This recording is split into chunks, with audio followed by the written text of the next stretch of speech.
Screen Directors Playhouse. Stars, Joan Crawford, Frank Lovejoy. Production, The Damned Don't Cry. Director, Vincent Sherman.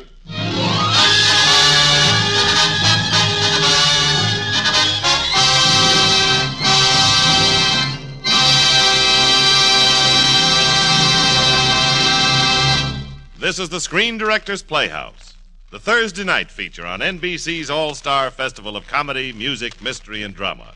Brought to you by RCA Victor, world leader in radio, first in recorded music, first in television, by Chesterfield, the cigarette that has for you what every smoker wants, mildness plus no unpleasant aftertaste, the cigarette that brings you Bing Crosby and Bob Hope, and by the makers of Anacin for fast relief from the pain of headache, neuritis, and neuralgia.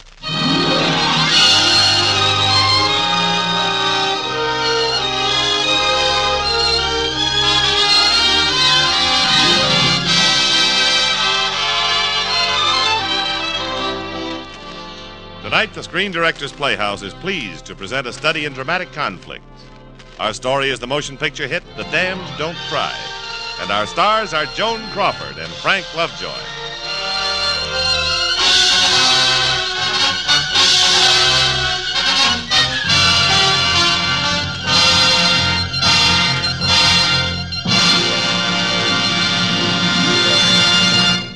Today, with the country rising to meet the challenge of possible aggression, your Red Cross has been asked to undertake grave defense responsibilities in addition to its normal services.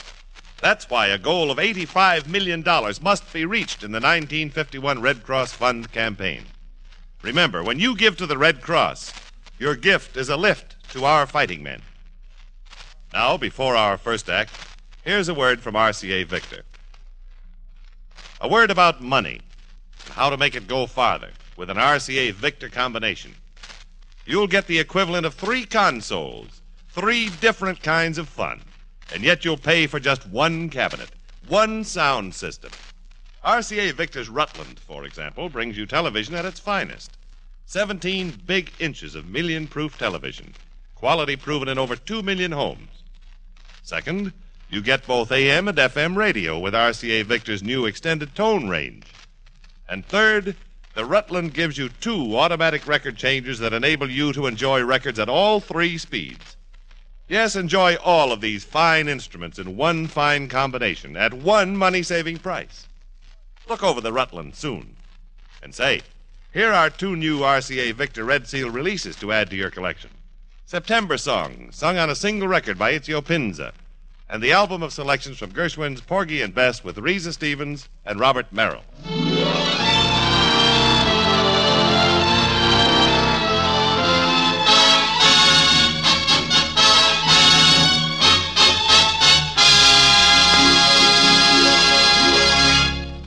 Now for the first act of the Screen Directors Playhouse presentation of The Damned Don't Cry, starring Joan Crawford as Lorna Forbes and Frank Lovejoy as George Castleman.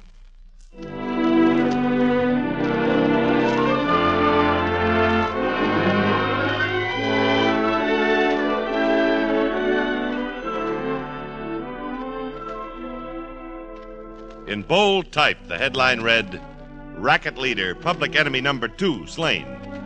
Beneath, in subtitle, it continued, Body found in home of missing socialite Mrs. Lorna Hanson Forbes.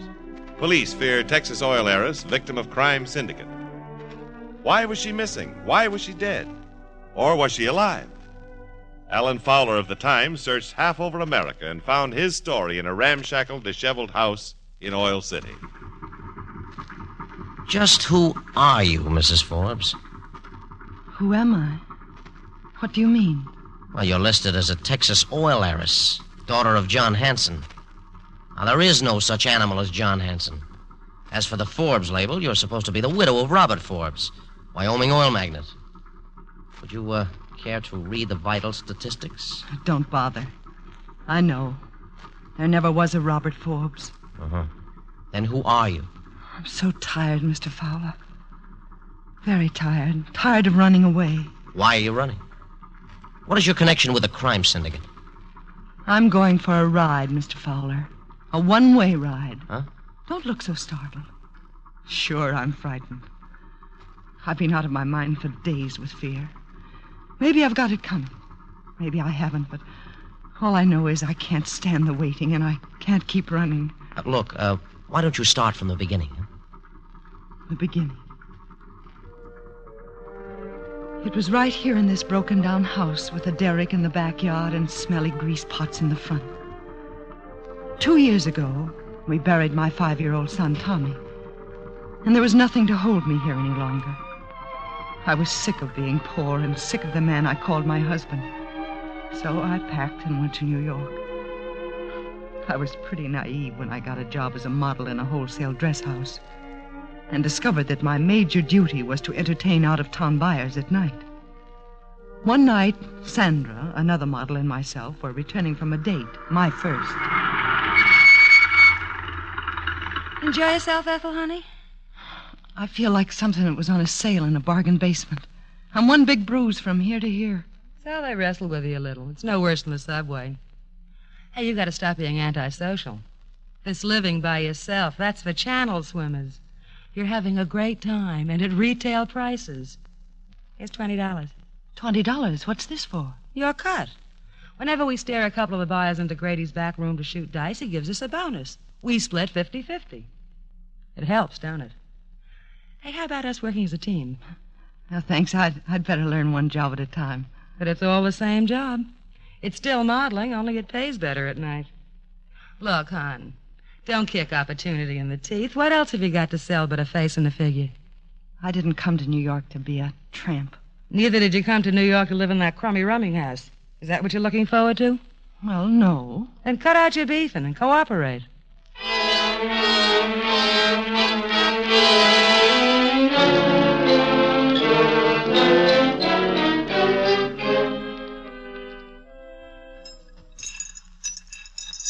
Great racket, this modeling business, Sandra. Here's your 20 from last night. What are you giving me? Your cut, the 2 suckers from Nebraska. What did you do, shave it off with a razor? I did what you did. I split it down the middle. Don't hand me that. I saw Grady slip you 100. Since when is 20 right down the middle? Since I began using your arithmetic book. Look, the first night we started, you gave me 20. I found out from Grady it should have been 50. This just straightens out the bookkeeping. It does more than that, honey. It closes the books. I'm getting myself a new partner. And I'm heading for the showroom. Oh, while you're getting a new partner, you better get yourself a couple of other new items, if you'll excuse the expression. Why, you... Oh, Miss, would you be kind enough to bring me a cup of water from the cooler? Sure. Here you are, Mr. Martin Blackford. Oh, what a headache I've got. Sorry. I'm Ethel Whitehead. I work here as a model. Oh? Hey, what are you doing here with these books? I'm a CPA. What's that? Certified public accountant. Say, that's pretty big stuff. Yes, I'm with Tuttle and Wagner, tax consultants. We take care of your auditing. My what? Your books and records. I mean, the firm. Oh, yeah, I see. How come I never saw you here before? Well, I only come over about once a month, usually on a Saturday afternoon. I'm usually off then. So there you are. It must have been fate. What? F-A-T-E.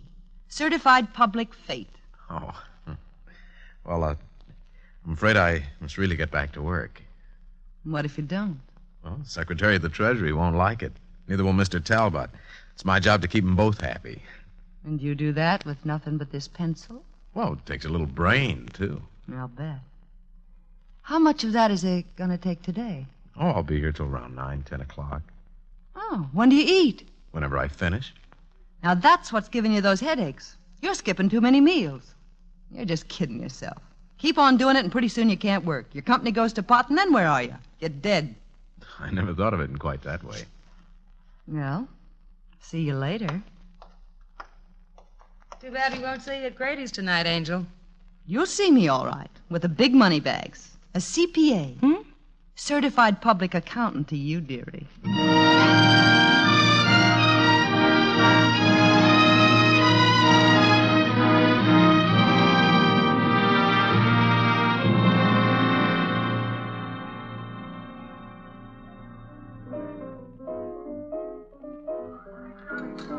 Reading the menu spoils my appetite, George. Just bring me the squab with wild rice, asparagus with hollandaise, a small mixed green salad with a touch of garlic, cherries jubilee, and a double martini. What are you having, Martin? Huh? Oh, I'll have a chicken salad sandwich and a cup of coffee. Well, I thought you said you were hungry. I'm afraid reading this menu sort of spoiled my appetite. Are you sick or something?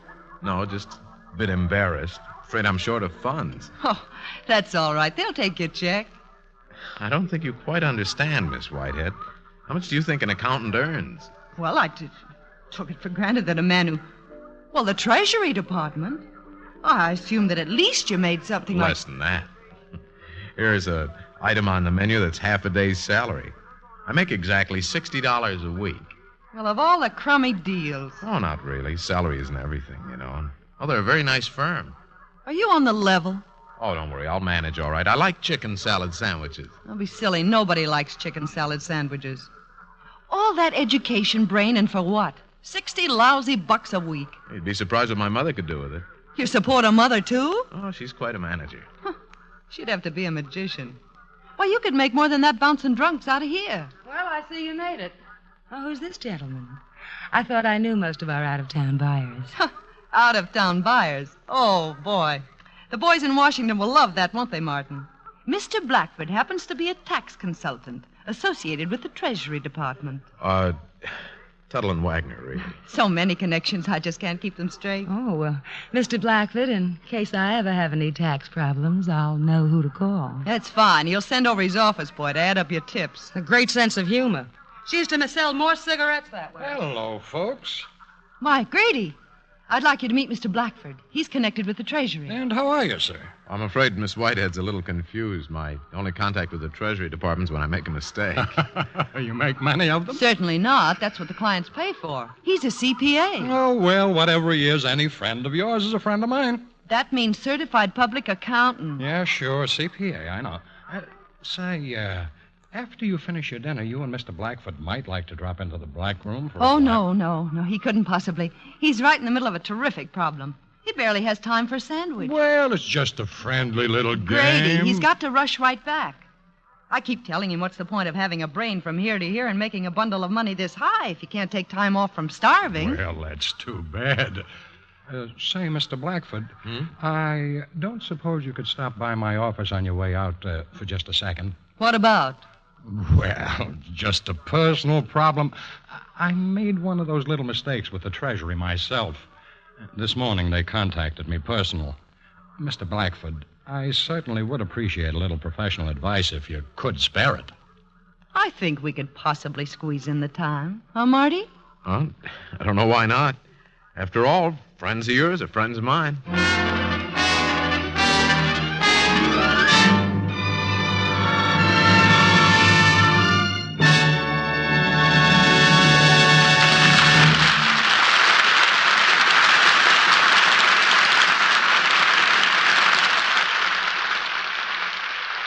Let's take time out for a message from Bing Crosby and Bob Hope.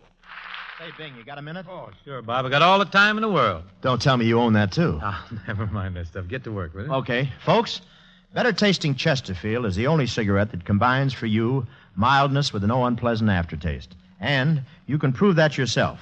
Just make our mildness test. Buy Chesterfields, then open them and enjoy that milder, mellow aroma. Now light one up, and you'll know Chesterfield's milder because it smokes milder. And Chesterfield leaves no unpleasant aftertaste. That fact has been confirmed by the country's first and only cigarette taste panel. Yes, mildness and no unpleasant aftertaste are what you and I and every smoker wants. Hurry up, Dad. Here comes the music. Buy Chesterfield, Chesterfield, the one that proves its case. Yes, Chesterfields are milder, plus no aftertaste. So ho, open a pack and give 'em a sniff. Then you'll smoke 'em. And here is the second act of the Screen Directors Playhouse presentation of The Damned Don't Cry, starring Joan Crawford and Frank Lovejoy.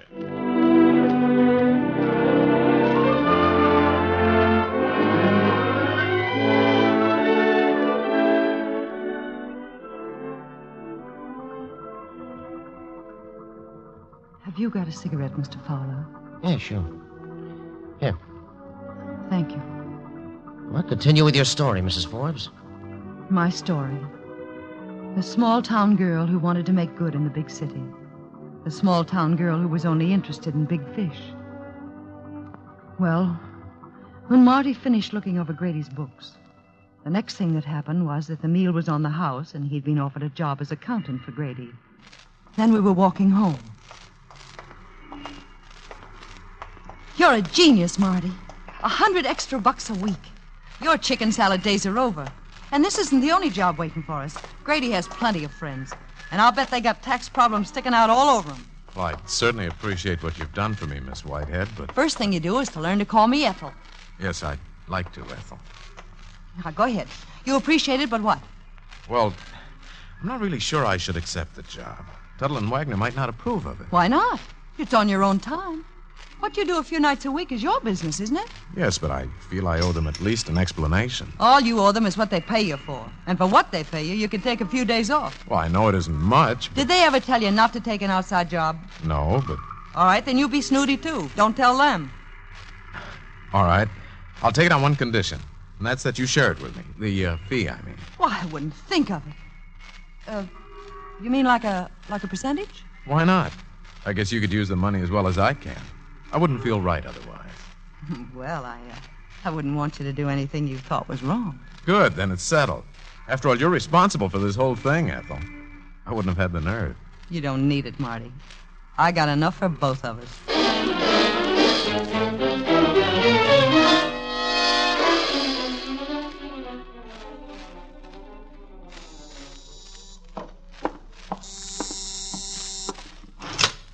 Hi, Marty. I thought you were working tonight. I am, but even night workers have to eat. Now you're getting smart. I was hoping I could have dinner with you. Oh, I can't. I have a date. Out-of-town buyer? Yeah. What about tomorrow night? Tomorrow night I'm busy. Grady has a new account for me. Another one? That's wonderful. That makes 4 of them. If you're not careful, Marty, you're going to wind up a rich man. Just makes it tougher to see you. I wish you'd called earlier. I didn't know earlier. Here, zip me up, will you? Oh, yeah, sure. I was working, and all at once I just felt I had to see you. Couldn't you break that date tonight? I'd love to, Marty, but it's impossible. He's a big chain store buyer, one of our most important customers. But it's been such a long time. Well, if it isn't my old friend Grady. Hello, Ethel.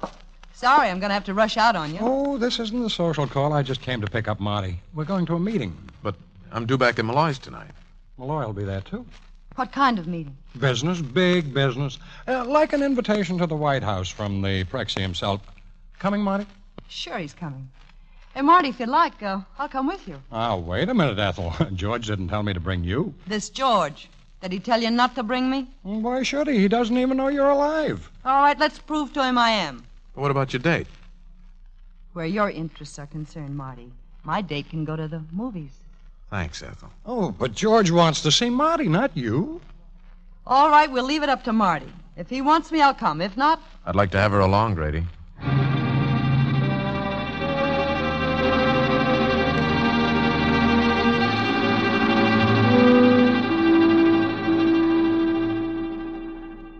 Oh, the White House should look like this.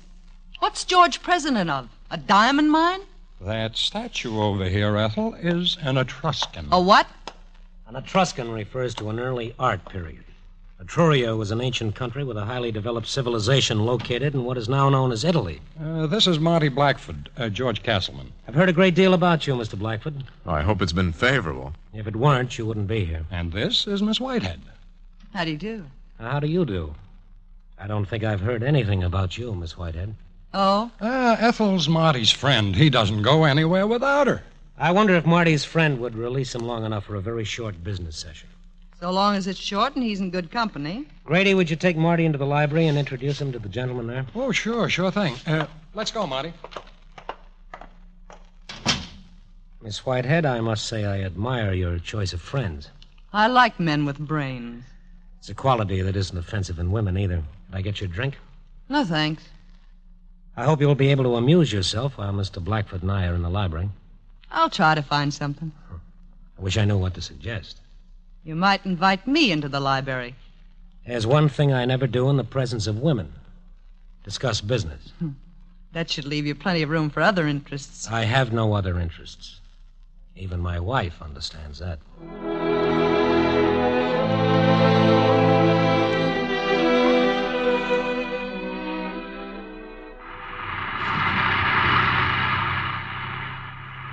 What happened? What happened in the library, Marty? Oh, Mr. Castleman offered me a job. Secretary of the Treasury. Grady and the others are just little outposts in an empire. They have everything in the empire except a good accounting system. And they want you to give it to them. Yes. Castleman's going to open up a suite of offices with my name on the door. I'm going to run the whole show. Oh, Marty, that's wonderful. But it's more than just a bookkeeping office. It's a front. Front for the biggest wire service in the country. I knew it. I knew you'd come through. Because you got brains. I knew it the first time I talked to you. Now Castleman knows it, too. You haven't heard a word I said. It's to be a wire service for bookmaking, betting. Wires to every racetrack and sports arena in the country. So what? So what? It's illegal. It's against the law. As long as there's a wire service in the back and I know about it, I'm an accessory after the fact. They can throw you in the penitentiary for that. What did you tell Castleman? Nothing. He never gave me a chance. He just told me what I was going to do. What are you going to do? What do you think? I'm going to get out fast. Are you crazy? You can't get out now. I won't let you. You mean you want me to be like them, a criminal? You bet I want you to be like them, smart. Look, nothing's going to happen to you. Castleman won't let it. You don't understand, Ethel. This is a syndicate of organized crime. It's not just betting and gambling, but narcotics. Every kind of vice and corruption you can think of. I don't want to think about it. And you don't have to think about it either. You'll be an accountant, just like you always have been. There's such a thing as self-respect. Self-respect? That's something you tell yourself you got when you got nothing else. Where's the self-respect in living on chicken salad sandwiches? In being afraid to blow your nose because Tuttle and Wagner don't like the noise? At least it's decent. And what good is that? Can you pay the rent with it? Can you live like George Castleman? Have a butler call you sir and light your fire? Having a butler light a fire has never been one of my ambitions. And what is your ambition? A hole in the wall stuffed with decency and self-respect? Look, Marty, the only thing that counts is the stuff you can take down to the bank. Oh, I know how you feel. You're a nice guy. But it's not a nice guy's world. If you don't kick and punch and belt your way up, nobody's going to give you a lift. We've got to do it ourselves, because nobody cares about us, except us. Ethel, you think it's right for me to take it? I'm not saying it's right. I'm only saying if you don't, what happens? You go back to Tuttle and Wagner and wait for your pension. And I go back to waiting for the out-of-town buyers. And that new house for your mother, that goes on the waiting list, too. Is that what you want? You know it isn't. And there's no other way. Not for us. If I could only be sure it was for us. What do you think I've been talking about? Kiss me, darling. Kiss me.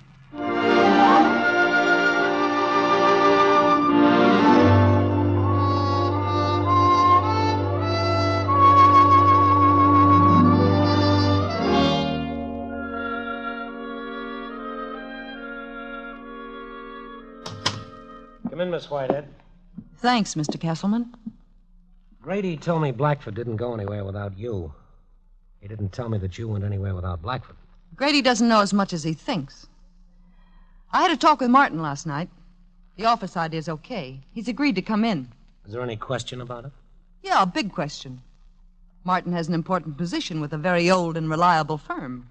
He has a reputation to maintain. He'd be giving up quite a lot to come in with you. Oh, really? Martin Blackford is 34 years old. He earns $60 a week at Tuttle and Wagner. He lives with his mother in a cheap suburb. He drives a broken-down jalopy. Until he was hired by Grady, he never owned more than 2 suits of clothes at one time. Well, there are other things. The terms. And there's a little matter of protection. Protection? From whom? Well, from whoever you need protection from, or is running a bookie joint legal these days. Miss Whitehead, I never initiate a project until I'm assured of the cooperation of the proper authorities. As for the terms, I think Mr. Blackford can safely leave those to me. No, I didn't mean to give you a fast shuffle. It's just that, well, he hasn't had much experience at this kind of thing. You seem a little new at it yourself. Sit down. Now, what did you really come to see me about? Well, Excuse me while I open the window. What kind of perfume are you using? Temptation. Yes, I suppose it is in some quarters. Let me tell you Now, something. what were you going to say? I was about to say it was a pleasure being associated with a gentleman, but I made a mistake. It's no pleasure and you're no gentleman. You enjoy making a person look like 2 cents, don't you? Well, get this straight. I don't like being made to look like 2 cents, especially by somebody who was small change himself not so long ago. Now, what do you mean by that? I mean Joe Cavaney, who changed his name to George Castleman. You and your Etruscan flower pots. You and your sensitive nose. Since when did Joe Cavaney know anything about perfume? Since you were a loudmouth hoodlum hijacking beer trucks in Jersey, running rum from Cuba, plugging guys for a $10 bill? I can find out things, too. You didn't waste any time. I don't have any time to waste. I'm legal. Oh, no, wait a minute. I made the mistake last night. I should have invited you into the library. I admire a woman with brains, but a woman with brains and spirit excites me. A woman like that reminds me of Joe Cavaney. What is it you want? I want what Joe Cavaney wanted, and what George Castleman has. I think you're quite capable of getting it, too.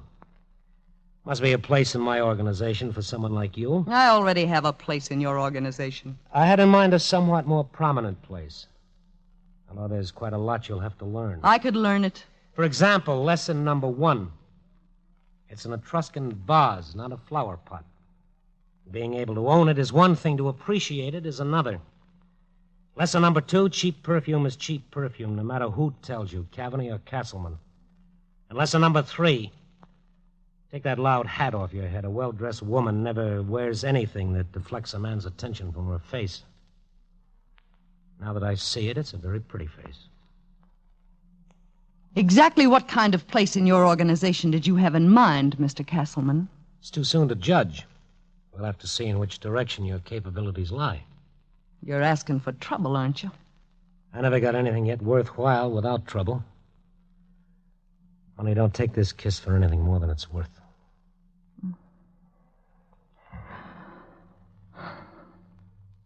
It may be worth more than you think.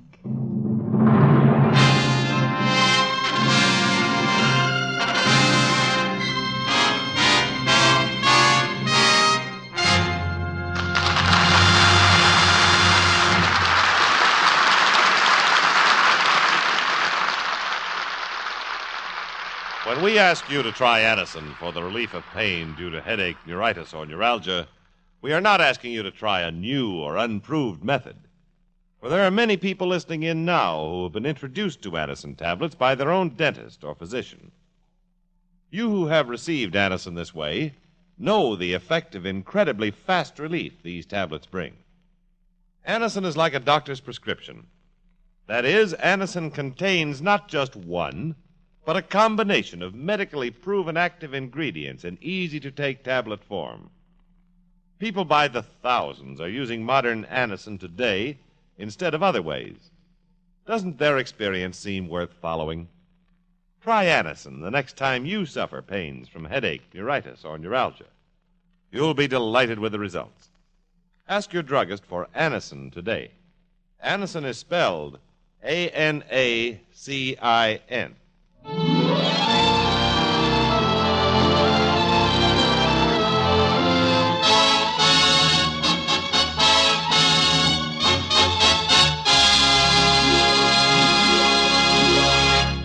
You are listening to the Screen Directors Playhouse, the Thursday night feature on NBC's All-Star Festival, brought to you by RCA Victor, world leader in radio, first in recorded music, first in television.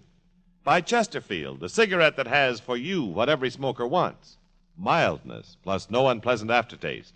And by the makers of Anacin, for fast relief from the pain of headache, neuritis, and neuralgia. The Screen Directors Playhouse presentation of The Damned Don't Cry, starring Joan Crawford and Frank Lovejoy, will continue in just a moment after a brief pause for station identification.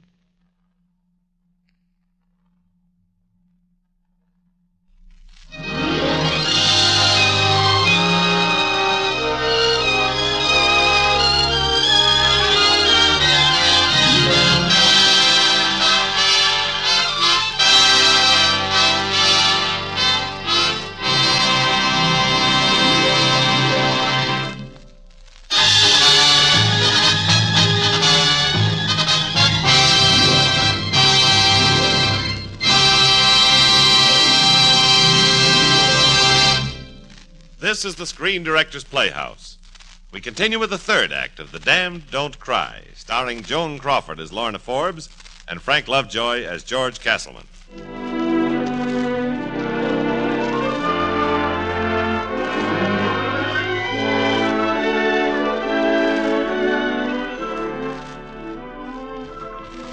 Would you please pour me another bourbon, Mr. Fowler? Yeah, sure. There you are. Thank you. When a girl from the wrong side of the tracks wants sables and minks in a hurry, she hasn't time to ask too many questions, has she? George Castleman was my kind of guy. Rich, affluent, and we began seeing quite a bit of each other, privately, that is. And one day I visited Martin in his new office. George was there. Hello, Ethel. Hi, Marty.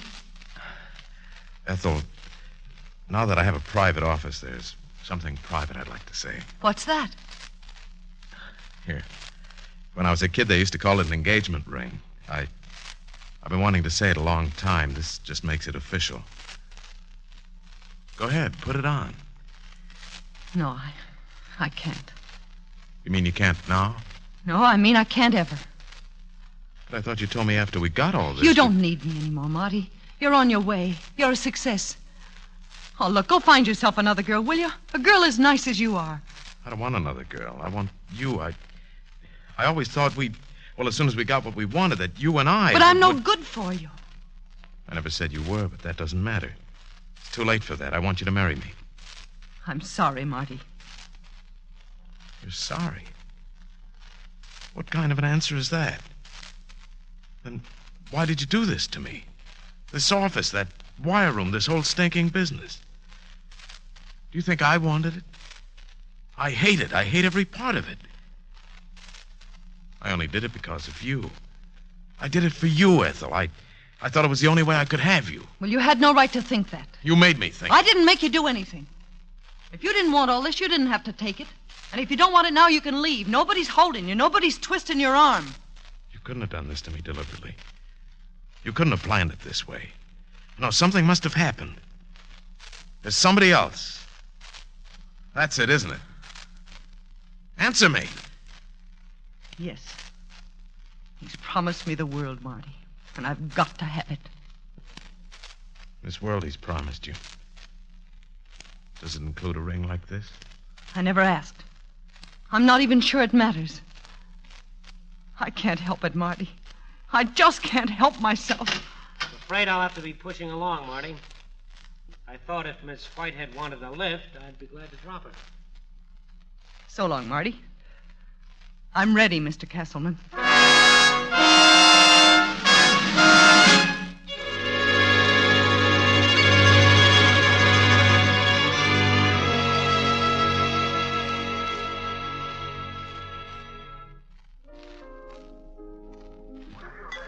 Miss Whitehead? Yeah? I'm Patricia Longworth. A mutual friend told me I might find you here in this bar. May I join you? Yeah, of course. He tells me you're interested in a new apartment and some new clothes, etc. He thought I might be able to offer some helpful advice. If George thinks I need advice, why doesn't he give it to me himself? Or doesn't he want to be seen with me in public? Miss Whitehead, I happen to know that our friend sees rather great potentialities in you. So far as being seen with you in public, well, you must remember he is a married man and... well, he does occupy a position of some importance in the community. Okay, I'll buy that. Now, just who are you and how do you fit in? What are you selling? My old social contacts. Some of them are still open, and they have a certain market value to some of my newer contacts. People such as our friend.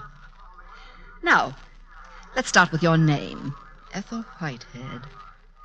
I wonder if we couldn't find something more provocative. Let's see now.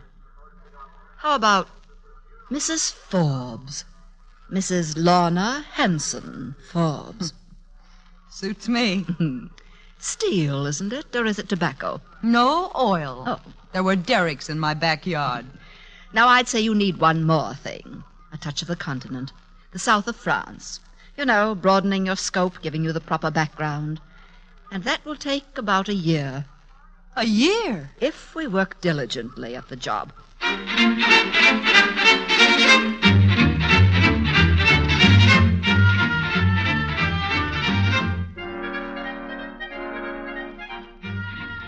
Now, repeat after me, Madame Forbes. Voulez-vous aller au ballet avec moi? Huh? Repeat after me. Voulez-vous aller au ballet avec moi? Voulez-vous aller au ballet avec moi? Oh, bien, bien.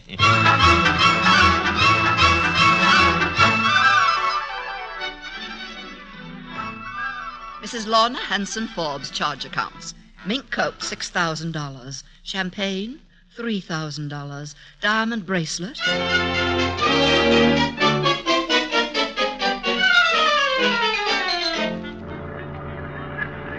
Darling. But your discretion, George. All these people watching us. Who cares about people? You're beautiful. Oh, my darling. Mission completed.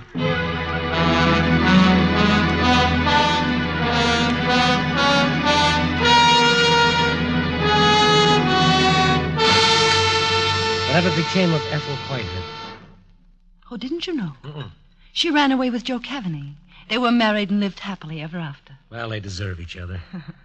I'm only interested in the Castlemans and the Forbes, in their future. Sorry to interfere with your evening like this, Mr. Castleman, but something came up that couldn't wait. Well, let's have it. Please sit down, Martin. No thanks, Ethel. The name is Mrs. Lorna Hanson Forbes. Mrs. Forbes. It's about Grady. Nick Prent has been trying to reach you long distance. Grady's been killed. Killed? Automobile accident. He was drinking. Must have lost control of his car. Drinking? Who says so? Prenta found a bottle in the wreck. Well, Prenta lied. Grady doesn't drink. He was murdered. Grady must have been on the track of something, and Prenta found out, and that's why he killed him. That cheap hood, I pulled him out of a garbage can and gave him a start. I'm going to dump him back in the garbage can. That's quite a problem now that he's been alerted. Unless we send out someone to check. Someone he'd never suspect. Lorna. Oh, you can't be serious. I don't know anyone I'd have more confidence in. Anyone more perfect for the job. You can do it, Lorna. You're the one person who can find out if he killed Grady. George, you really want me to go out there? Well, why not? Nick is a setup for you. He's always sucking around cafe society. Well, you can't let her risk it. He's a killer. Listen, bookkeeper, you're paid to keep my accounts, not to tell me what I'm doing. Now get Yes, out. George. Get out!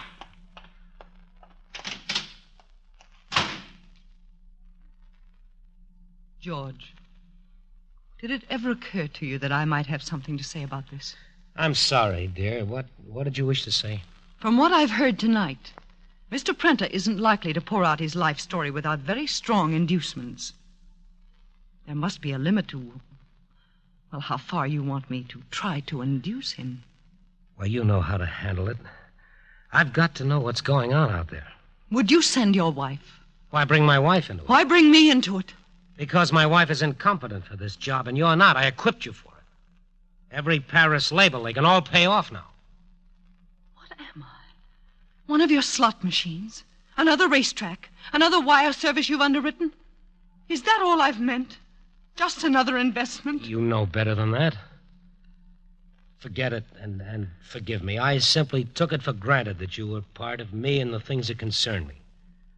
I see I had no right to take that much for granted. You had every right to ask anything of me. But please don't ask me to believe that you've regarded me as a part of you. We've both had to wait, Lorna. I don't think it'll be much longer. If you do this job for me, I promise when you get back, I'll be free. Will you believe me? I learned a long time ago, George, that the customer's always right.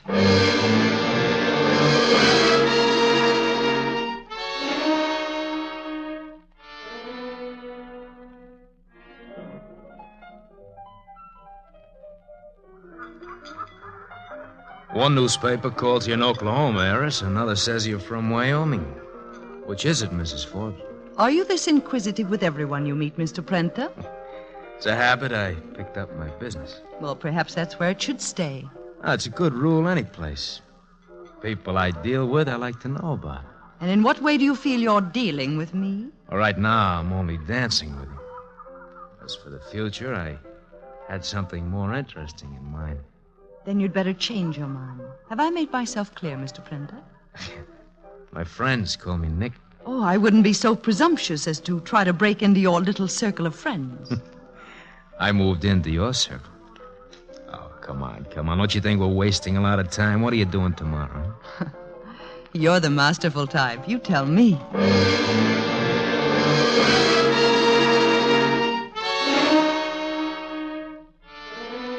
Nick, I'd say your swimming pool is the best-looking one in the West. It ought to be. I spent over 10 grand for it. Lorna, how long we known each other?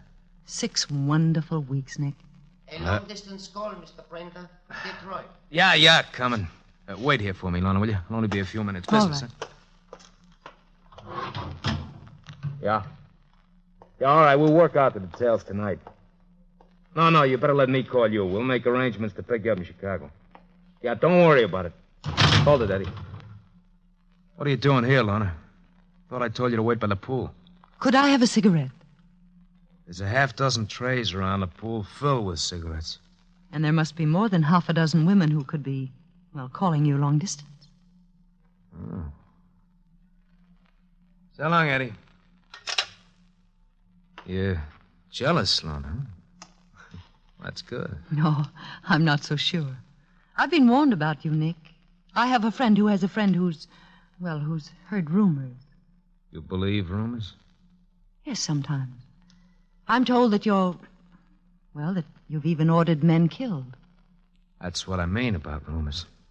Well, do you? Do I what? Order men to be killed? Lorna, your old man made his money in oil. That made you an heiress. I never knew my father or anyone I could call that, so I've had to make it myself. I'm making it. But there's always people who try to take it away. You either protect what you got or you got nothing. And to do that, you'd kill? You don't like what you're hearing, huh? I can't believe what I'm hearing. Well, that's because you never had to be a part of it. You never had to watch yourself 24 hours a day against somebody trying to cut you down. The guy he sends out to trip you up. The guys you can't trust. You gotta take measures, that's all. Nick, suppose you couldn't trust me. Would you order me killed? No, Lorna. I'd do it myself. Thank you, Nick. No. Save the kiss for tonight. I can't make it tonight. Oh? That long-distance call? Maybe. I'm expecting some people over. Strictly business. Oh. What's the matter? Don't you trust me? Maybe. It depends on what kind of business.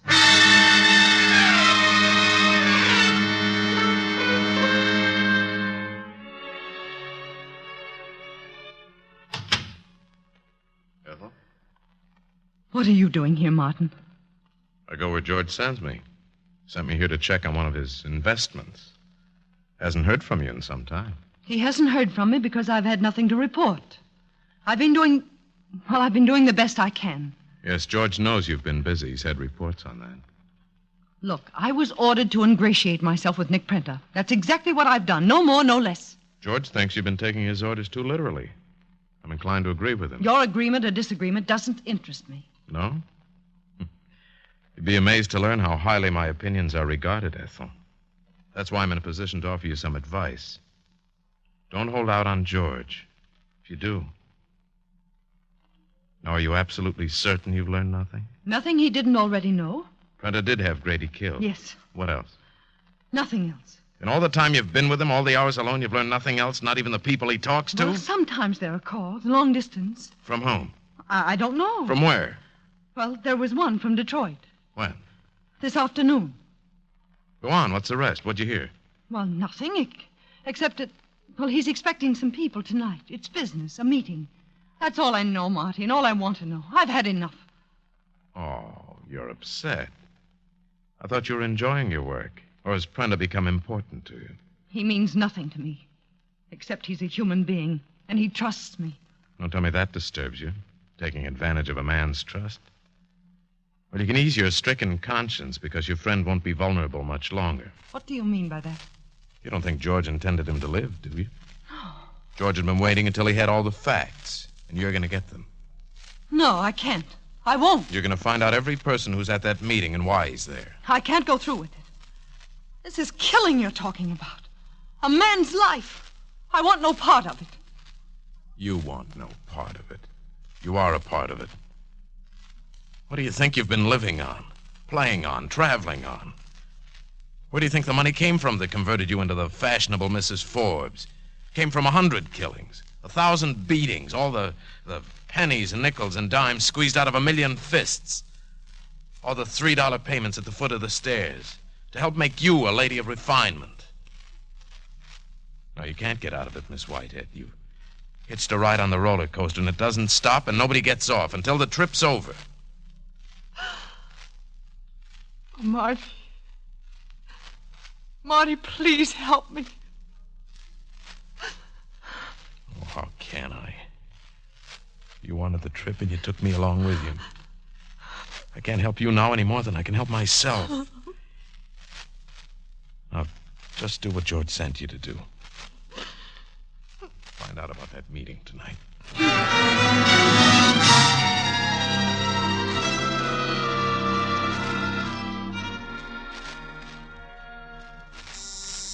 Take it easy, boys. I'll see who it is. Unscheduled visitors are frowned upon in better circles, I know. Something wrong, Lorna? Yes, I'm afraid I've come down with a terrible malady, Nick. A bad case of jealousy. But I had to be sure. About who I was with tonight? Yes. Come in. Come on, I want you to meet your competition. Take a look. Real heart crushers, aren't they? This is Mr. Lohman, Mr. Hart, Bender, Joe Sheffer. Boys, Mrs. Lorna Hanson Forbes. Haven't we met before, Mrs. Forbes? What? Oh, I'm afraid I don't recall you, Mr. Lohman. I'm Hart. Oh. He's Lohman. Oh, I'm sorry. Are you from around here, Mr. Hart? Kansas City, but I get back east a lot. Well, I guess you must have seen my picture in the paper. Yes, that's it. Someone's always recognizing me. Gentlemen, I offer my apologies for the interruption.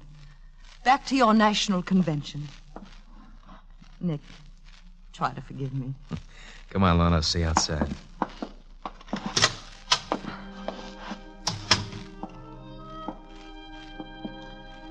Oh, I'm so ashamed, Nick. I shouldn't have come here. I'm sorry. No, you couldn't have picked a better time. Those fellas in there work for the same guy I work for, George Castleman. Lorna, in exactly 48 hours, Mr. Castleman's going to be canceled out. They'll be working for me. The whole country will be mine. Oh, Lorna, I want you to share it with me. Oh, what's the matter? I'm not good enough? I'm not good enough? I didn't say that. But that's it, isn't it? That's what you really have to face, isn't it? No, I know the right people. I wear the right clothes, but I don't bleed the right No, color, stop it. Let's see what color I bleed. When this goes through, I'll be on my way. Do you understand that? I'll have your old man's oil. I'll own all your gold-plated friends. Maybe then my name will be worth something to you. Maybe then you wouldn't mind sharing it, huh? Share your name. I've been asking you to marry me. Oh, no. Hey, what's that for? Oh, Nick, I'm scared. I'm scared about what you're doing, what you're planning, what it'll lead to. You're that scared for me? Yes. I mean that much to you? Nick, how much do I mean to you? Well, everything I have. Is that enough? Yes. If you'll give it up. If you'll get out of this whole thing. If that's what it'll take to have you, you got a deal. I can check out inside of a year. No, it'll be too late But then. I can't get out now. This is the big jump. I gotta see it through. Please, Nick, give it up. Don't go through with it. It's too late, baby. The wheels are already turning.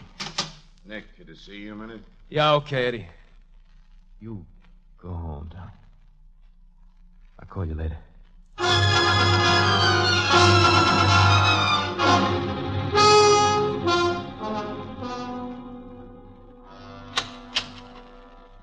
Patricia!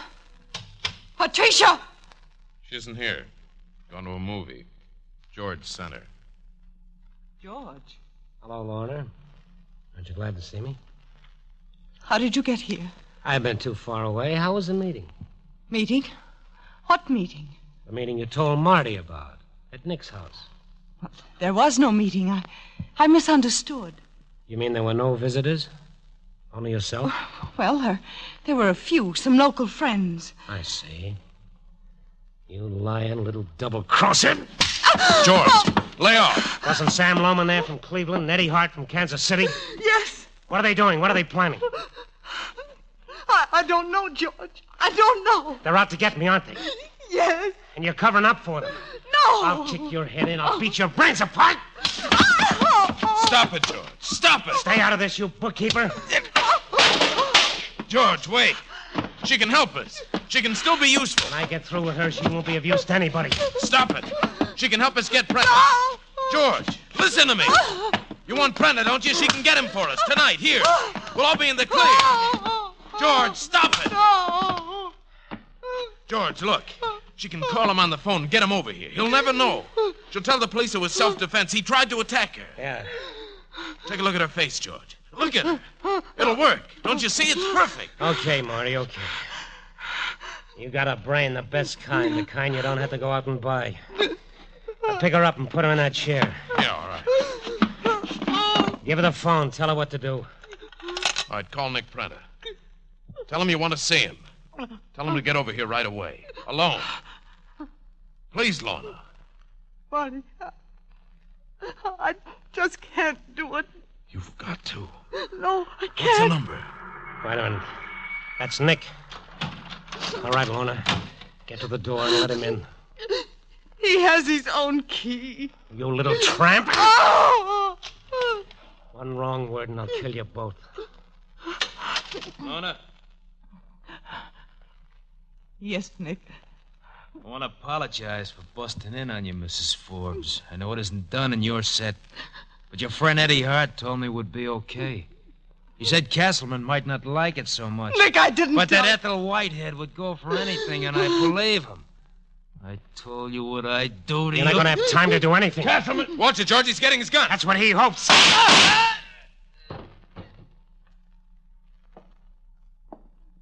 Nick wasn't even a good hoodlum. Marty, where's Ethel? She beat it. She's in her car. All right, let her go, Marty. I'll get her no matter where she hides.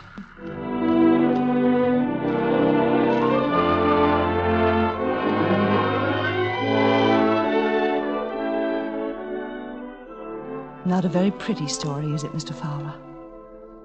But I want you to print every word of it. I want nothing left unsaid. Uh-huh. Why? Well, let's understand each other. I've never been possessed by humanitarian instincts, but listen, Mr. Fowler. There must be hundreds, thousands of girls like I was, trapped by poverty and wanting to escape. Let them be ambitious. Let them try to better themselves, but not my way. It's much too expensive.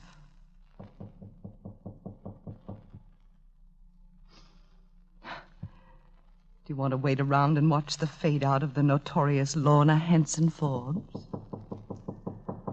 Oh, you wouldn't be a good newspaperman if you didn't. Lorna, Marty. you better get your things. You can't stay here. You've unfinished business with George. He's on his way here, unless the police get to him first. They're looking for him. You see, I told them who killed Prenta. You told them? But what will George do? Doesn't matter. That means your unfinished business, too. That doesn't matter either. You did it for me. For me. Oh, Marty, it makes no sense. Has everything you've done made sense? We do what we do because we're made a certain way. Yes, but what I did, there was a hope for some return, some kind of dividends. For you, there's nothing. There never can be. Not even a promise. I know that. I kept a very good set of books for everyone but myself. Ethel. Send out Blackford. George, he's outside. Where are you going, Ethel? Hello, George. Where's Blackford? I don't know. I haven't seen him. What are you doing out here? Waiting for me, I suppose. Strangely enough, George, there was a time when I did wait for you and nobody else. Well, that's past. Where's Blackford? I don't know. All right, come on, let's get going. Sure, George. I figured I could draw you out, Marty. You're not very bright. Start saying your prayers. George, no! Ethel! Oh! George, I'm going to blast your head off.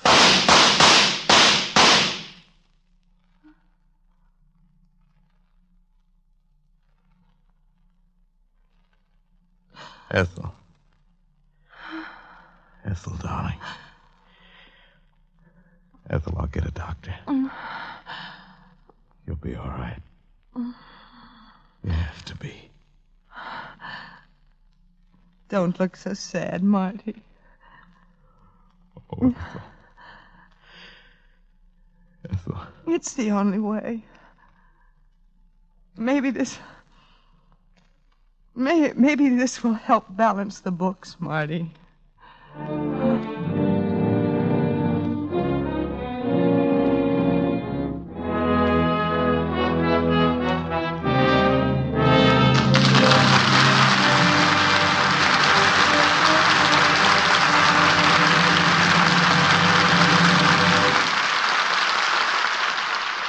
And so ends our adaptation of The Damned Don't Cry.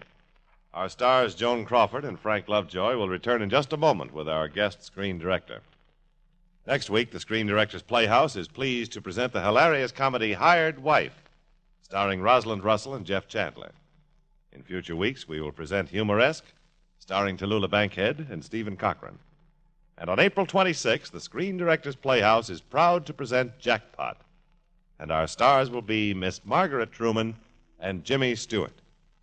Now, here again are tonight's stars, Joan Crawford and Frank Lovejoy.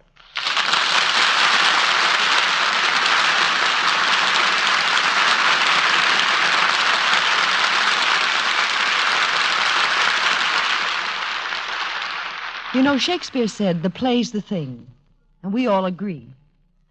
If he were alive today and around motion pictures, he would have added, and so is the director, and especially one with the scope of the very brilliant Vincent Sherman.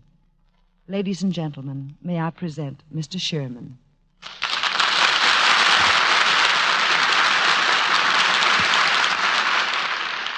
Joan, I'm very grateful. I hadn't realized I was such a remarkable fellow. Oh, but you are, Vincent. When an actor doesn't mind getting up at 5 a.m. to work for you, you are remarkable. Remember how many of those early calls we all had working for you in Goodbye, My Fancy?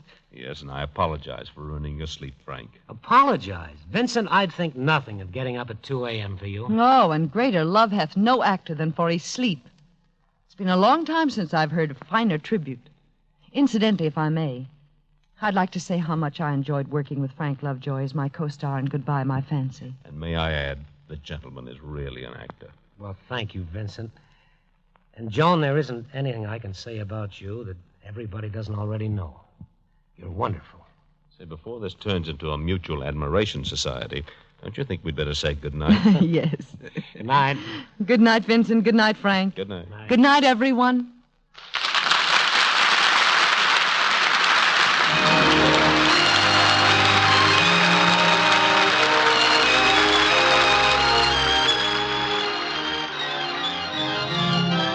The Damned Don't Cry was presented through the courtesy of Warner Brothers, producers of I Was a Communist for the FBI, starring Frank Lovejoy. Joan Crawford can soon be seen in the Warner Brothers production Goodbye, My Fancy, directed by Vincent Sherman. Included in tonight's cast were Irene Winston, Eddie Fields, Paul Frees, Eleanor Audley, Tony Barrett, Ken Christie, and Sidney Miller. The Damned Don't Cry was adapted for radio by Jack Rubin. Screen Directors Playhouse is produced by Howard Wiley and directed by Bill Karn. Portions of tonight's broadcast were transcribed. This is Jimmy Wallington speaking and inviting you to listen again next week when we present Hired Wife, starring Rosalind Russell and Jeff Chandler, with screen director William Seiter.